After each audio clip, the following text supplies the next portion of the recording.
As a girl, I made a lot of social blunders that really put me on the outside of like the social groups. What would you say is different for that autistic experience versus maybe the neurotypical experience of learning about masking or how we do it differently?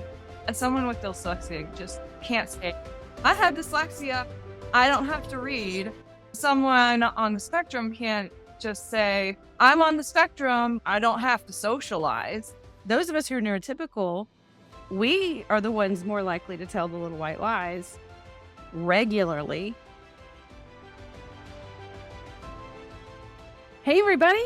Who is ready for season 3 of the Your Neurodiverse Relationship podcast? I know I am. I'm Jodi Carlton, and I'm a mixed neurotype relationship expert, if you're not familiar with me already. I launched this podcast in March of 2022, a year ago, and since then, we've had 10.6 thousand downloads on podcast platforms in over 63 countries and over 6,100 views on YouTube. So if you're really enjoying this podcast and if you've gotten something out of it, please leave us a review, because reviews really matter, and we want to really get this out there to as many people as possible so they can benefit from it just like you. If you're watching on YouTube, be sure to subscribe so you'll get notifications of upcoming podcasts and other videos that I post there as well. I've got a great lineup of guests already, and we're talking about things like masking, traits of neurodivergent folks, traits of neurotypical folks, what kind of things cause difficulties in our neurodiverse relationships, but also some of the wonderful things about our neurodiverse relationships. Also, this season is a video cast where you can enjoy watching on YouTube, or you can listen to us on the podcast like you have before. I am really excited about my guest today. I have Wendy here with me, and I've known her for a while now. She is actually one of my moderators in my Facebook group. If you're not familiar with the group, I really encourage you to come join. You can just search my name, Jodi Carlton, on Facebook, and you should be able to find it. We don't allow any kind of arguing in there or bashing of anybody. Our neurotypical partners are in there talking to our neurodivergent folks. It's just such a great group where everybody gets to learn about each other and get advice and feedback from each other about their relationships. I have several moderators who are actually neurodivergent themselves. Wendy said that she would really like to come and talk to me about the topic of masking. So that's one of the things we're going to talk about today. But now I'm going to just turn it over to Wendy and say, hi, Wendy, and just introduce yourself and tell everybody a little bit about yourself, if you would. Sure. Thanks for having me today, Jodi. Really excited to talk to you. Great to see you again. I met her when my recently diagnosed husband sent me her YouTube video, 5 Signs That Your Male Partner May Be Autistic, formerly Asperger's. And he sent it with a comment that said, do you relate? I joined the Facebook group, and then we got into private coaching with Jodi. And through my own journey of self-discovery, I learned that I also had some spectrum traits. I had capitalized on my special interest of social psychology and my ASCII superpower of hearing and mimicking to become a master masker. But I live in Iowa with my family. We homeschool, ride bike, and I read whenever I can. Watching people growing up as a child in a school setting, especially as a girl, I made a lot of social blunders that really put me on the outside of like the social groups. And that was really hard for me during my development. I just learned to watch what everyone else is doing and do what everyone else is doing in order to be accepted by people. And then as I got older, led to asking the question, why are they doing what they're doing in this situation? So that's how I got interested in it. It helps me to feel like I'm learning and understanding people a little bit better when I can read and have someone like actually lay it out, like this is how it works. And that helps me to be like, oh yeah, okay, I saw that. I see that in real life. So in the beginning for you when you were growing up, the masking was more of a duplication or a copy mimicking, would you say? I think so. Especially when I got in my late teens and 20s, when I was able to branch out from like the kids that had known me since I was in elementary school and meet new groups of people, I would frequently get the comment, "Oh, Wendy's coming out of her shell." I sat and observed enough to know like what behaviors would be acceptable in a certain group of people and what of my behaviors would be acceptable to the group of people. I had also learned to copy other behaviors that observed they were also doing. So you said Wendy's coming out of her shell. So when you started coming out of your shell was after you'd had that time to observe and to Yeah. figure out that group or to figure out that person. And then once you felt like you understood what they were all about or what was acceptable to them, that's when you would start also filling in those behaviors yourself. Is that what you're saying? Yeah. Some Mhm. of that and also some of I can do this with these people, but this other thing with these other people. So, what you're saying is also part of what we do as human beings. That's a lot of what we do. When I talk about masking, and when you said you wanted to talk about masking, I was like, yes, I'm excited about that because you're in more than one Facebook group, I know. A lot of times masking is talked about in a very negative way, especially in terms of neurodiversity. And a lot of people really criticize the autistic community for masking. And I come along and say, hold on, we all do this. We all do exactly what you just said. Masking is the term that's been used as far as neurodiversity. I call it wearing different hats. That's one of the terms that I've used. I've got my mom hat when I'm with my children. I've got my professional hat when I'm with my clients and on this podcast. I've got my friend hat when my best friend Kathy, who was on the podcast in season 2, when she was over here this weekend and we were watching Georgia Bulldog football, that looked really different than with my clients. Of course, we did win the game, so that was, was great. But if we're not winning, I might not look real professional to everybody. But that's a different hat. Then when I'm with my mother, that's a different hat. And those are all different masks that we all wear. And as we're growing up, we learn when it's appropriate or what mask is appropriate to have on. What you learned in social psychology, what would you say is different for that autistic experience versus maybe the neurotypical experience of learning about masking or how we do it differently? What's just your perspective on that? Well, I think the amount of effort that we have to put into it when we're on the spectrum. I also have kids who are dyslexic readers.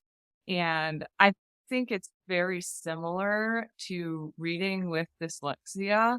Uh, Someone with dyslexia just can't say, I have dyslexia. I don't have to read. Someone on the spectrum can't just say, I'm on the spectrum. I don't have to socialize. That's Right. not healthy. Or I don't have to be Uh, appropriate. right. Exactly. But someone with dyslexia has to be taught the way to read in a very systematic way. Someone on spectrum has to learn the social skills that neurotypicals just absorb naturally. They have to learn them in a much more systematic way. They have to put a lot more thought into developing a script for themselves. Oh, I'm about to meet my new neighbor. I just moved into a new neighborhood. I've had to meet so many new people in the last month. Every time it happens, I get a little bit anxious. Like, what am I going to say? Am I going to say the right thing? How do I approach a conversation with someone that I have no relationship with at Mhm. all? What are the correct things to say to this person? Yeah. Okay. So a couple of different things to what you said there. You said that the neurotypical person naturally absorbs these things. It's part of that vicarious learning that's just naturally absorbed, whereas the autistic individuals, the neurodiverse, are needing those scripts, like you said, to be more systematically taught and pointed out to them and even rehearsed. If you don't use it, you lose it. You were just saying you moved into a new neighborhood. So it's a new thing to meet a new person. It's something you haven't done in a while. So you have to rehearse it all over again. Whereas someone who's neurotypical might just kind of ease right into that. So that's one thing, that vicarious learning, the absorption of that information as far as the developmental process is one difference. Another thing that I noticed you said was the anxiety that you felt for the situation. So a lot of people have social anxiety, even neurotypical folks have social anxiety. I would say what I heard differently for you is when you pair that anxiety though with the scripting piece, because a lot of people who are neurotypical may have social anxiety, but it's not that they don't know the script. It's the anxiety of having to go through with it. Whereas you're describing the anxiety is because you're not sure how to go through with it. Am I describing that? Yeah, I think that's pretty well. Okay. I liked your description about the dyslexia. Just this week, I had someone comment on one of my YouTube videos. I can't remember which video it was, but his comment was about his wife and her spending habits. And he said that since she's discovered that she's autistic, she's using it as an excuse. And yeah, I don't know this couple at all. I don't know the backstory. I don't know if she even really is diagnosed, but he said that she overspends and she says it's because she's autistic. That was the one example that jumped out in my mind. I've been telling my clients in my 20-year history, even as being a therapist in a clinical setting, that it doesn't matter what your diagnosis or whether you're short or tall or diagnosed with something, we can't use anything like that as an excuse for our actions and our behaviors. It's like what you said, whether we're neurotypical or neurodivergent, we can't not read, we can't not socialize.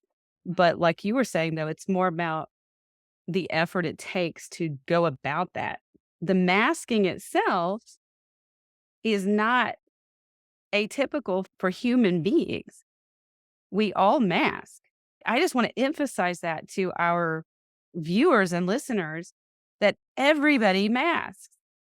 Everybody. But let's talk about this idea that masking equals being inauthentic. What are your thoughts on that? I had an interesting conversation with my husband because we were about to re-enter a social group that we had been away from since the beginning of COVID. It had been 2 years. People are going to be like, "Oh, are you happy to be back?" or things like that. And he was like, "I don't know what I'm going to say," because he was still feeling a little bit hurt from some of the fallout. I don't remember exactly what I said, but I basically gave him a simple script. I just said, say this simple thing. "Oh, yeah, we missed everybody so much. We're so glad to be here." Was it a mask? A little bit, because his true feelings were like, "I am very hurt. This is very painful for me." But it was not appropriate for him to like unload that on the first person who was like, "Oh, very glad to be back." Yes. Okay. So what you're saying is those are some of the nonverbal dynamics of social relational interactions that are very hard to nail down, very hard to quantify and even script out. Those of us who are neurotypical, we are the ones more likely to tell the little white lies regularly. But my neurotypical partners oftentimes really get upset about the masking when their autistic partners do mask and are trying to use the scripts to be sensitive. And so the neurotypical folks actually get upset.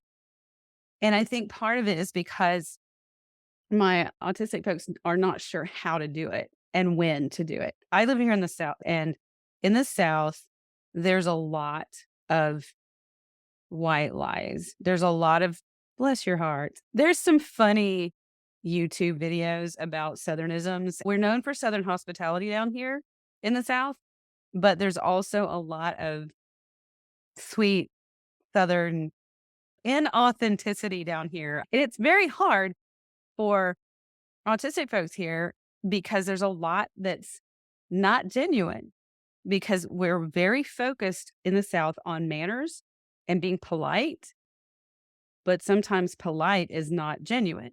When someone's being polite, they're not really meaning like someone might say, "Come to see us," and they don't really mean it. And when you live here, you know the difference between a polite "come to see us" and "Oh, I'm being invited over." Yeah, I get what you're saying. So the autistic folks sometimes are trying to be sensitive, but they end up masking their real feelings. And then a partner finds out and they feel like my husband or my wife's being dishonest with me when really they're trying to have manners or to be sensitive to their partner's feelings. And it's nobody's really trying to be hurtful, really. What in your social circles Mhm. have you struggled with? You mentioned you Mhm. homeschool. So in those settings, have you struggled at times to know when to be blunt versus when to be polite? I probably err on the politeness side. That that's where I go with it. My husband's maybe on the other side of it. He errs on the bluntness side. So that's why we're a good match. One of the things I struggle with, you talked about different hats. It's hard for me to know which hat I'm wearing at a time or Mm. what's the best hat to be wearing. For a few years prior to this year, I directed a local homeschool co-op. And so you talked about like your professional hat versus your friend hat looking very different. I probably tried to put on the professional, I'm the director, I actually know what's going on hat more than maybe I needed to, certainly more than helped me to build really good friendships with Mm. people. I think it was off-putting to people. Mm. That Yeah, I can see how that would be difficult. And I think some neurotypical folks might struggle with that too. But again, going back to the script combined with the social anxiety at times too, when you add all of that together, the effort is even harder. And even just the misinterpretation. Would you say something we haven't really mentioned yet is what you have to do to interpret as well the social cues you're receiving? Because that's part of the whole dynamic. The masking is the mask we put on, the hat we put on that we're then communicating to others. But then all social interactions are two-way. And so if we just show up with our mask on, but we're not really paying attention to the masks everybody else has on, or we're not sure how to interpret it, that also contributes to how we adjust or how we respond. Can you speak to that? What that's been like for you? well, you talked about the come on over can Mm. mean actually come visit us or no, don't. I'm just being polite. Yeah. I think the "Hi, how are you doing?" I have trouble really interpreting that. Do you actually want me to tell you what's going on with my life, or are you just saying, "Oh, you're there and you want I'm fine, nice to see you," and that's okay, moving right along. Uh, That's something that we've talked about a lot before is vocal tone. And tone of voice actually is part of that knowing if someone is actually asking you, "Hey, how are you doing?" versus, "Hey, how you doing?"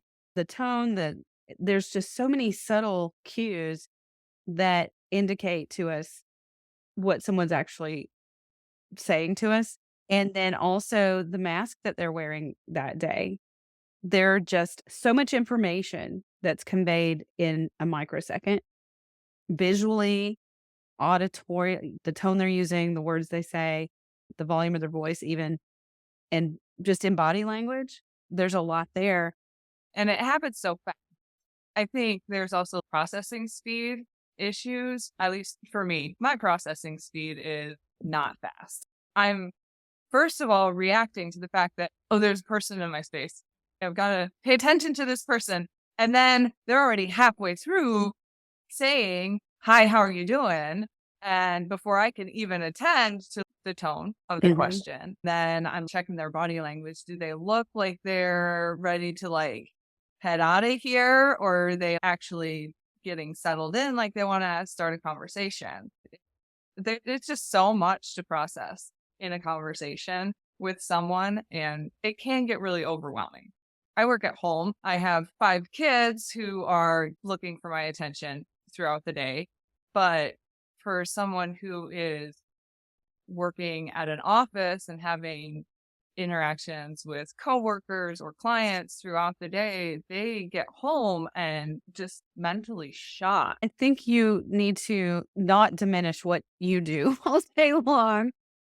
You are no less mentally shot at the end of the day than those folks who are working in an office with those 5 kids.